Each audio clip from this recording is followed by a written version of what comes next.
Hello, everyone, and welcome. My name's Kim Perrone, and I'm a life coach. And my company name is the Center for Clarity, Compassion, and Contentment. And yes, I named it that, Center for C for short, but the Center for Clarity, Compassion, and Contentment because I think that's what people need more of. And I felt that way 5 years ago before the pandemic hit. And now you've all been dealing with stress on top of stress on top of stress. So the very first time for your well-being, this time out for all of you that will go very quickly. So I'll warn you in advance. I'm going to talk really quickly because I want to make this 15 minutes so it's conducive to you being able to stop and take some time. Feel free to email me or contact me with any questions that you may have afterwards. So with that, today we'll be talking about transforming your stress. And you're probably thinking, transforming it into what? And it's really more energy. There are some ways that we can eliminate stressors or move the time wasters out of the way and change our perspective so that we have more energy. And you will see what I mean very soon. So I'm just going to share my screen here. And then this will be a handout that's available to you, or you may already be looking at it, depending on when you're viewing this. So to transform your stress, I'm going to run down the do's, spend less time with the don'ts, because you'll see that they are parallel. So one way to transform your stress, and things that I talk to about with clients all the time, clients and coaching groups, is gratitude.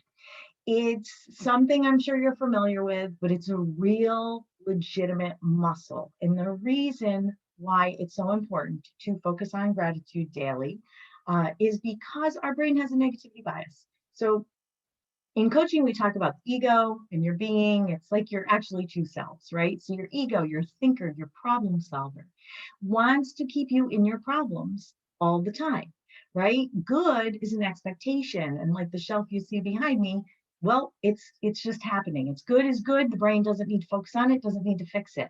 So we have this happening biologically for us all naturally. And even the most positive person will spend more time ruminating and thinking about their problems.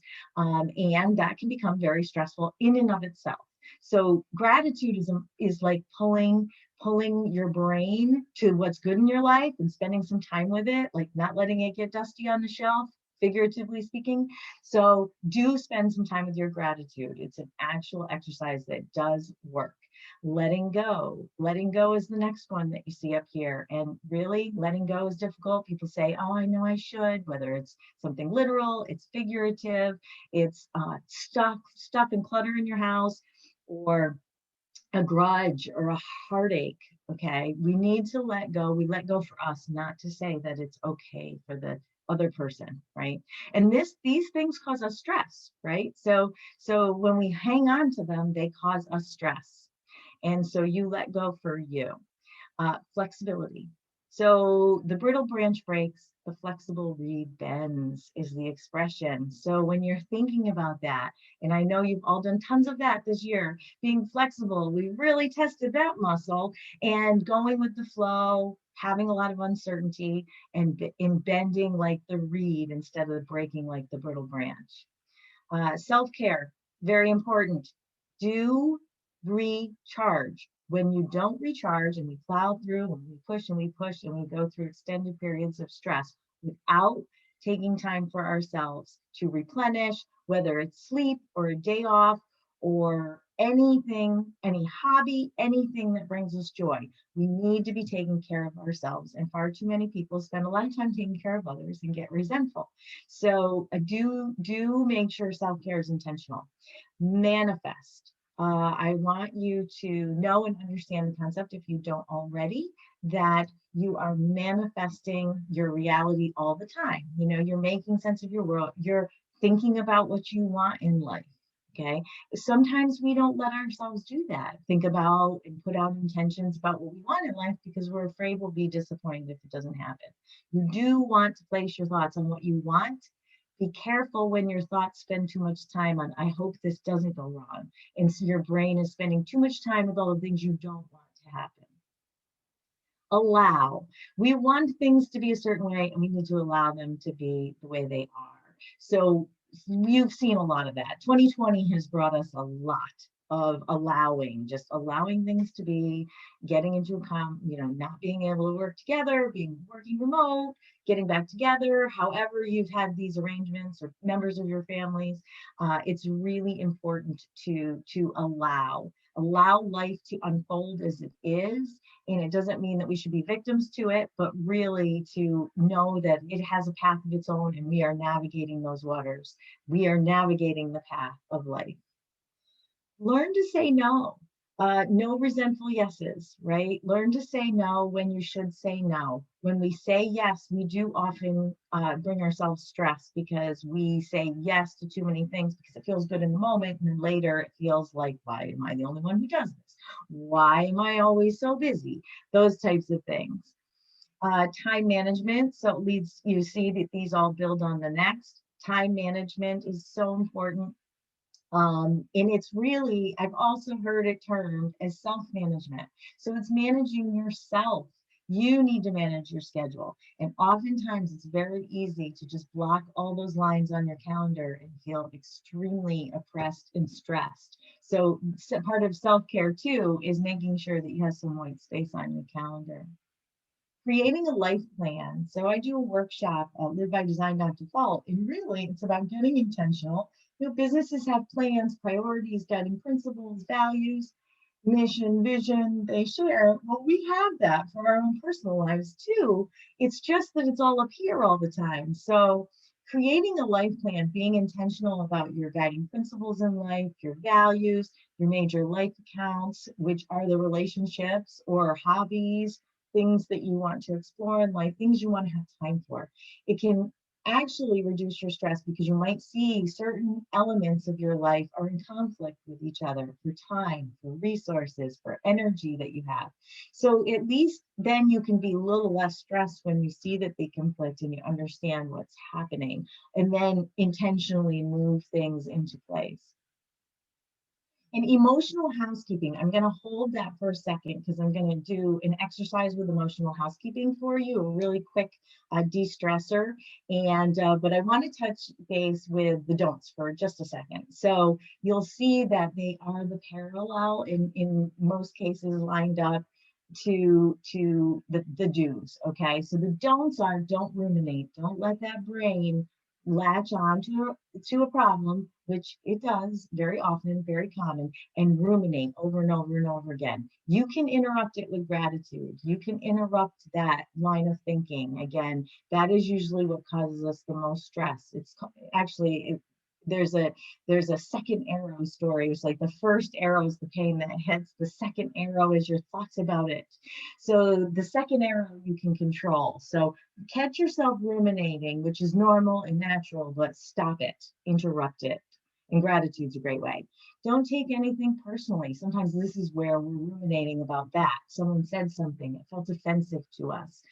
We took it personally as an offense. So really, everyone's just operating in life based on what their whole life experience is, their immediate experience, their whole life experience. And a lot of times people hurt each other, but it's really not personal. And so the less you can take things personally, I know this is a big ask. It's very hard not to take things personally, but it is a way you can reduce your stress, is by looking at objectively at things and not thinking that it's directed at you. Uh, Being rigid, okay? So the flexibility, the opposite. Rigidity is going to, by nature, cause you more stress because things aren't always going to go your way. Negative self-talk. So this is a big stressor for people. We have this voice in our head, this chatting about what's going on in our life.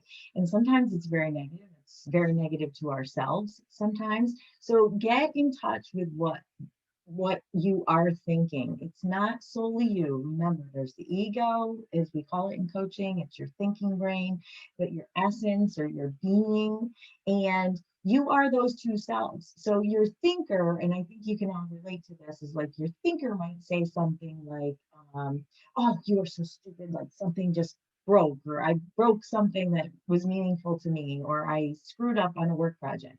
Well, you wouldn't say those things to someone else, to a good friend. You'd say, oh, that's all right. That just happened. Everything's fixable, whatever.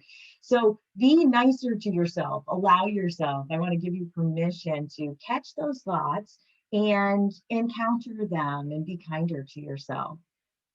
Another don't is busyness is a status symbol. We have a culture that's like, you ask people, how you doing? Oh, busy, busy, busy. And our lives are genuinely packed. But really, a lot of times we pack them even more than we have to because it's our self-worth. And if we weren't doing anything, if we were just being or reading a book or hanging out more, we would feel maybe lazy or complacent. So do tune into where you use busyness for worthiness.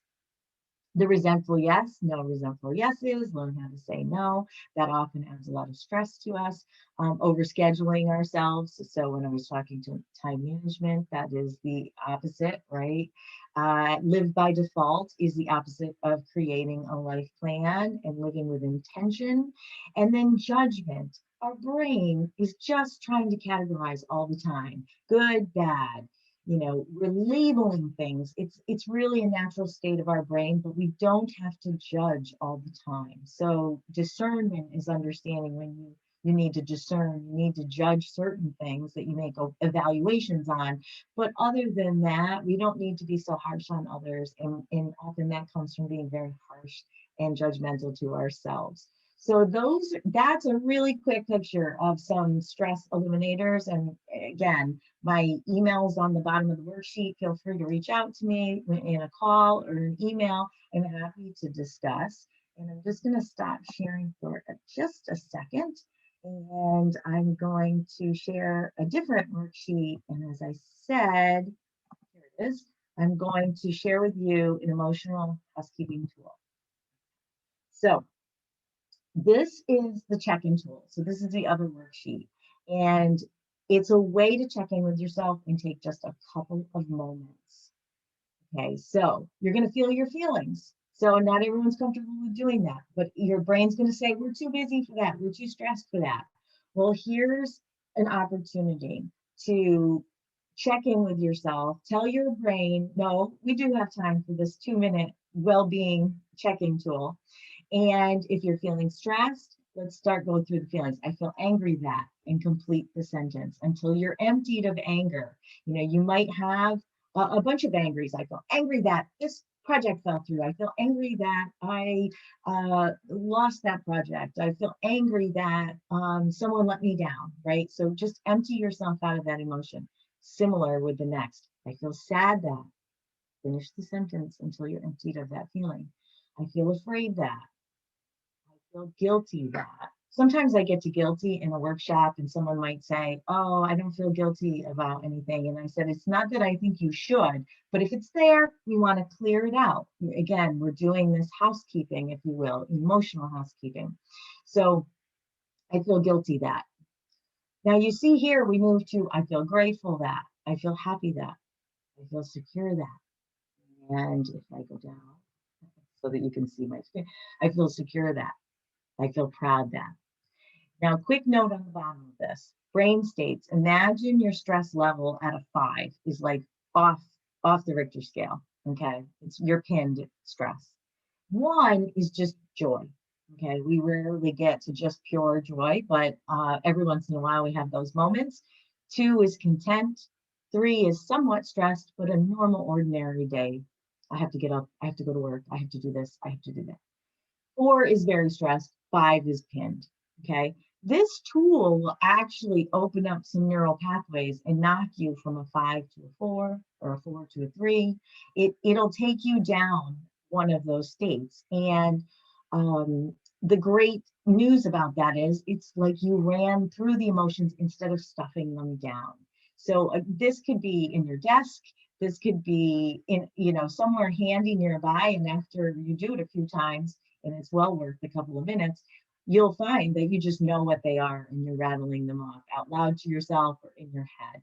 A couple of notes: don't judge yourself when you're in a super high brain state. Do not judge yourself and others. You want to minimize harm. Maybe don't send that email just yet. Do this first. And then also, know it will pass, right? We're just flowing along with life, and you've all gotten through so much already this year. Amazing. I'm sure that you've managed your stress better than you even thought you could. So, with that, I'm going to stop and just close. It's been so nice spending this time with you. I hope you enjoyed this. Again, feel free to send me any questions or comments, and I'm happy to dialogue with you about that. And I'm looking forward to sending you more recordings. Have a great day.